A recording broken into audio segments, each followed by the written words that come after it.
when you have a Kundalini awakening, you start to feel other people's energy more. And so you may already be an empath like me before I had my Kundalini awakening, where you can pick up other people's emotions without really knowing it, and it's done through energy. And so like if you go to a house party or amongst people at the shops and things, you're picking up things without even realizing it.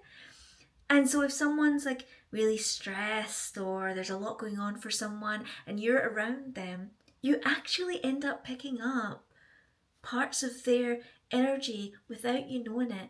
And sometimes it's not until you get home that you realize, wow, I'm like really tired. Why am I so tired? And it's because you've picked up this energy while you've been around. And I've noticed since I've had my Kundalini awakening that that's amplified.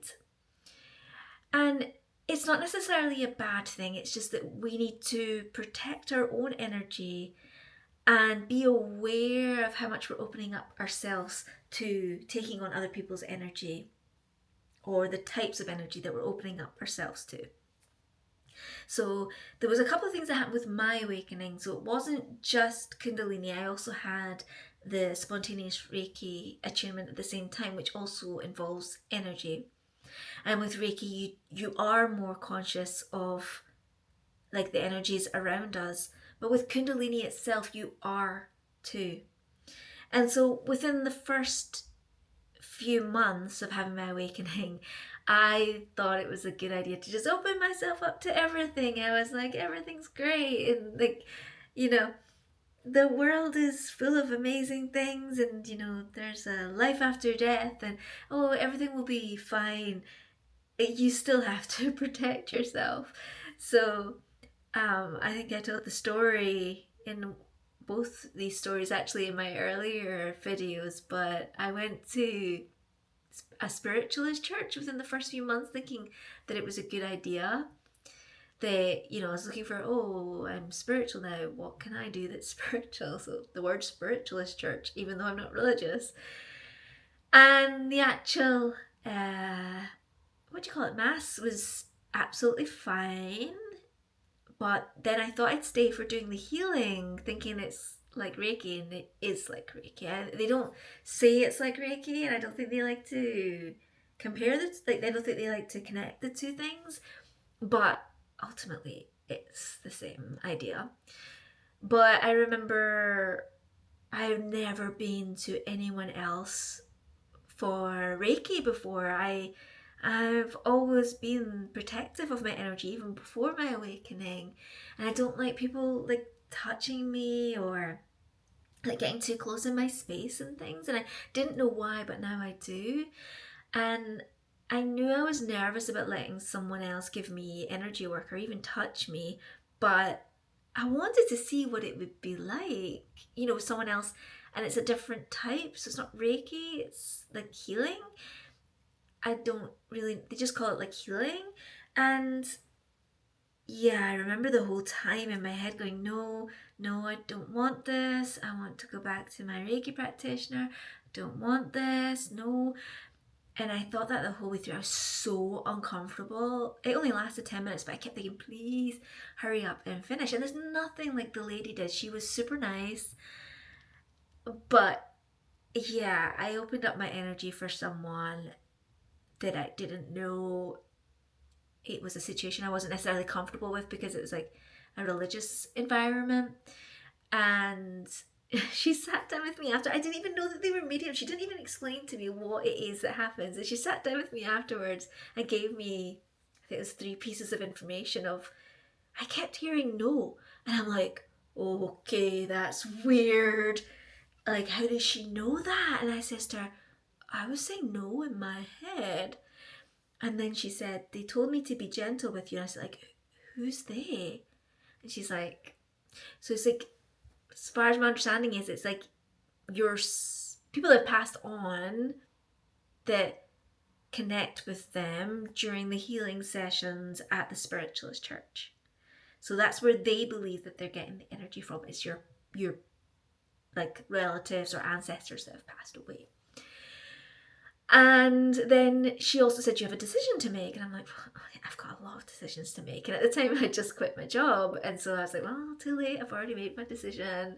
And then I kind of just got on with my day. But the more the day went on, I was like, oh, like I just felt like I had been violated in some way. Like I felt like I had someone else's energy in me and I didn't like it. It felt like dirty, like I just wanted it out.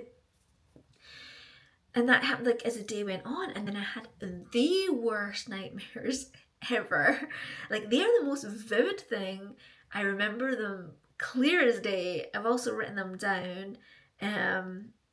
But the more I've thought about it, at first, like I was terrified because I had 3 nightmares that night. They were all very symbolic, involving like animals, situations, all sorts of stuff.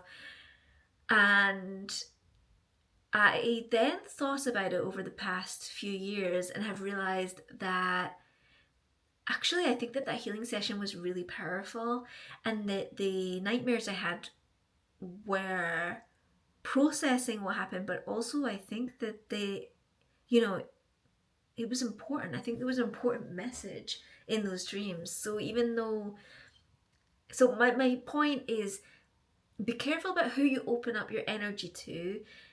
Choose if you're going to energy healing, a massage, anything with anyone, is be careful who you choose and make sure that it's someone that you resonate with, because that really knocked me back, because I had originally planned on going to the same building and doing like yoga, other kind of spiritual things, mindful things. I was too scared to step back in that building. Like I was too, actually, that was what I was saying in my last video about how you get into like the second stage of your awakening where you kind of want to just protect yourself and like not, and that's what I did. Like I protected myself, because also just before that spiritualist church healing, I had gone to Tricare House, which I've also spoken about previously, and ended up with 4 attachments. And I had gone into that, like it's like a historical house. I'd gone in there deliberately trying to see how the energy would feel like, and I had gone in there open. Like I had gone in there with open energy. No wonder I got 4 attachments. So when I had gone back to my Reiki practitioner after the spiritualist church in the Tricare House, that's when he also checked for attachments and found the 4 attachments. And that was when I started to feel it, right, that energy's gone now. I've had the Reiki energy back. I feel more myself, and I learned to protect myself more. But because I was protecting myself more, I wanted to go and learn Reiki officially, not just with my spontaneous attunement. I wanted to get my qualifications. But because I was in that protective state at that point, I was so nervous about going to see another different Reiki practitioner, like a teacher. And I booked a one-to-one deliberately because I didn't want other people being there as well. And I was so anxious. Like she could tell, like I was a whole different person than who I am now. And I was really nervous about the attunement because I didn't want, because I knew that she had to touch me and, you know, do the whole energy thing. And I didn't want that after what I had experienced. I was like, how am I going to react to this? Actually, it was fine, and she was really nice and supportive. So I chose well, I think, with the Reiki master teacher that I chose. And then I went back for my level 2. Again, I was still a little bit nervous though, and I did it 1-to-1 again. And I remember at the end, she said, okay, so now you have to do case studies. And I burst into tears actually, because I was already doing something that had spontaneously happened to me through an awakening, but it didn't matter what level I was or what I was doing. I still had to prove myself in order to get an official qualification. And you don't need a qualification to go and do Reiki. But if you want like insurance and things like that, it can be a bit more tricky if you don't have like face-to-face Reiki like training. And so I was nervous about the case studies because as part of it, the people that I had chosen, well, I had friends that I was going to work with. And the thing is, I don't feel nervous about giving Reiki because I feel like I don't ever feel like I'm picking up on like they're taking anything away with me. But I needed to find more people to do the Reiki case studies with. And so I did exchanges with other people that were training with Reiki. So I had to let them give me Reiki, which I was really nervous about. And it was all distance Reiki for that side of things. And do you know what? It was okay. Like, I was nervous. I didn't have any bad experiences. So that side of things was fine. And then so I got my level 2, and then I went on to do my master's, and then I felt so much more confident. I've been feeling so much more confident as the years and time goes past, and you open up a little bit more again, but never fully. When you have your Kundalini awakening, you are definitely more aware of people around you and what they want from you, because people can start to be attracted to your energy. And I don't mean that in some weird way. I just think they subconsciously come towards you or talk to you, and they might be looking to get some of the energy that you have with your Kundalini. They want to be around it. And you know what? That's great that they want to be around it, but sometimes I want to be the person that chooses who is going to be around me and what they are expecting from me. So I don't know if you've heard of the term an energy vampire before. It's just means someone that drains the life out of you because of maybe they have a lot going on in their life, negative things going on, and so they bring the mood down and they can suck your energy without you knowing it. That's like what I was saying at the start of this video. And so people like that might be more attracted to being around you once you've had your Kundalini awakening. And so I think it teaches you to listen to your intuition and be careful about who you're spending time with. And that's also another reason that things like relationships, friendships can start to crumble away, and you start to see people for who they really are, which is a great skill to have. And like I'm very grateful to Kundalini for that.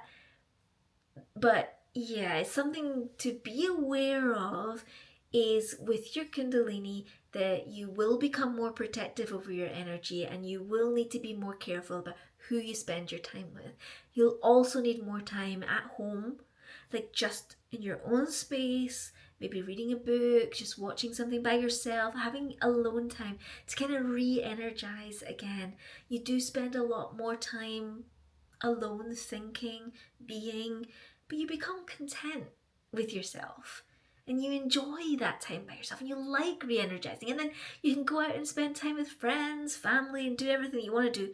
You just need a little bit more time just to kind of get yourself back and get your energy back after you spent time with people. But if you've had your Kundalini awakening, let me know in the comments how you've found being around other people and their energy since your awakening. Or if you're interested in having a Kundalini awakening, if you need any help, tips, just reach out, and I'm happy to speak with you. Okay, have a great day, and I will catch you on the next video. Bye.